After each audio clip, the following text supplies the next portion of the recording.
Letter from a Birmingham Jail, told by Andrew Young, adapted from his book An Easy Burden. After some initial setbacks in the struggle for civil rights, some said we were beaten, but in fact we were more ready than ever to wage our nonviolent campaign. So we set our sights on the toughest town in the South, Birmingham, Alabama. The Birmingham campaign was a turning point for the national civil rights movement. It was also a turning point for our leader. Until then, Martin Luther King Jr. had always been cautious, even reluctant, about being a leader. Had been thrust upon him, and occasionally he would try to retreat from it all. But in Birmingham, I believe he finally came to accept that he could never walk away from the awesome responsibility that had fallen upon his shoulders. Shortly after our campaign began, the city of Birmingham got a state court injunction against demonstrations. We knew that marches would result in certain imprisonment. One morning, about a dozen of us were squeezed into the living room of Martin's hotel room. We were facing a difficult decision, and our unity of purpose began to fray as each person argued from his or her own point of view. "Martin, you've done all you can do here," one said. "Forget Birmingham for a while." Another one explained, "You can't put more people in jail now. We can't bail out the ones already in there. Sending more people into jail is just out of the question." In this atmosphere of utter depression, Martin said very little. He just listened, as was his habit in high-pressure situations. Suddenly, he rose and retired into the rear bedroom. When he was gone for a while, the discussion finally slowed to a halt. Almost on cue, Martin and Ralph Abernathy came out dressed in denim jackets and jeans, our work uniform in Birmingham, which we wore to dramatize our solidarity with working people.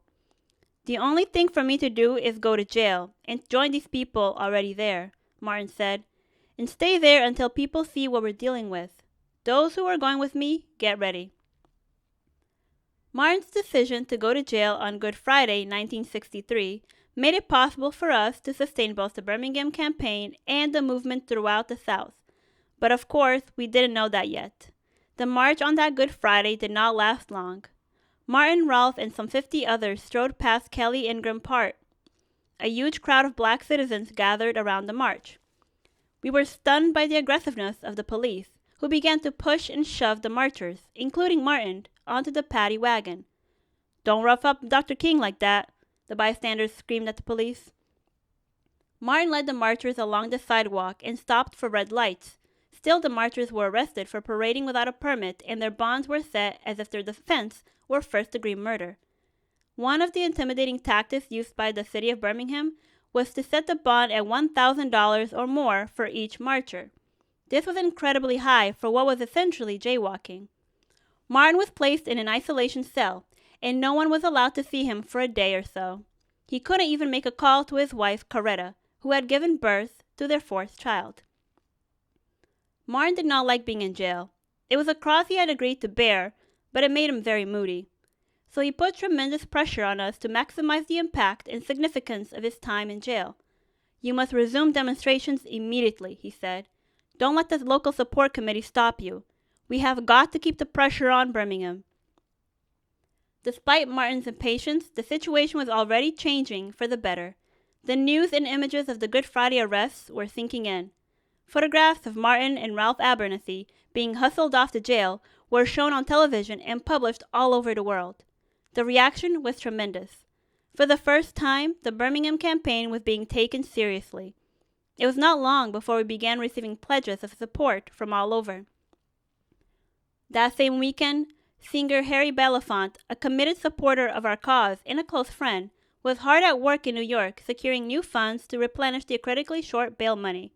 By Monday, Harry reported he had raised $50,000 and that more would be forthcoming. To us, this sounded like a miracle. From his cell the week after Easter, Martin began what would become his famous letter from a Birmingham jail. He wrote in the margins of newspapers, in on the back of legal papers, and slipped us the text bit by bit. In this letter, he provided us with the comprehensive, far-ranging answers to all the objections to our campaign. He also articulated the religious basis for the nonviolent protest movement in Christian theology. Martin's letter answered the charges of ill timing by reminding our critics that blacks had waited more than 300 years for justice in America. We could afford to wait no longer. It has always moved me to think about what Martin was able to create out of what most people would consider a painful period of deprivation. Within a few weeks, thousands of copies of Martin's letters were distributed around the country, published in national and European journals, and quoted from as the rationale behind the civil rights movement. This letter helped establish a strong moral and intellectual basis not only for our struggle in Birmingham, but for all subsequent movement campaigns in the South.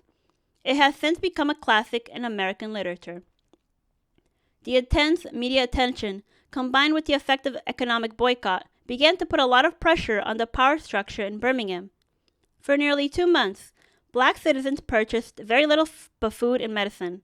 The lack of retail sales during the Easter season was visibly hurting our targeted stores, just as we had hoped. In Birmingham, blacks spent a lot of money downtown, but businessmen didn't seem to appreciate just how much until their black patronage was withdrawn. Part of what made Martin's leadership so powerful was his ability to put our movement and our trials in Birmingham into its proper context as a world movement. He was able to make us feel as if we were more than our daily selves, more than we had been, a part of a beautiful and glorious vision that was enabling us to transcend ourselves, to lift the people to another place so that they could almost feel themselves moving. Each night of the campaign, after Martin concluded his speeches to tumultuous applause, we would all rise, join hands, and sing "We Shall Overcome." We shall overcome. We shall overcome. We shall overcome someday. Oh, deep in my heart, I do believe we shall overcome someday. As usual, Martin was right, and the work we did in Birmingham did help launch a worldwide movement. The model we developed for nonviolent social change in the small southern town has since been used to help campaigns for human rights and freedom in Poland, South Africa, and other countries. Trusting in Martin's wisdom helped us persist in the struggle. Now, looking back, it's very rewarding to know that the suffering we lived through was not in vain. It was all an integral part of God's plan for a better tomorrow. In the spirit of Dr. King's commitment to service, the King holiday in January is now a national day of service, interracial cooperation, and youth anti-violence initiatives. People and organizations are keeping the dream alive by opening their hearts and offering their hands to bring diverse peoples together.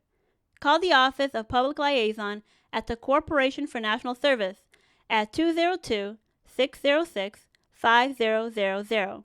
You can learn more about Dr. King's life and his works by visiting www.thekingcenter.org.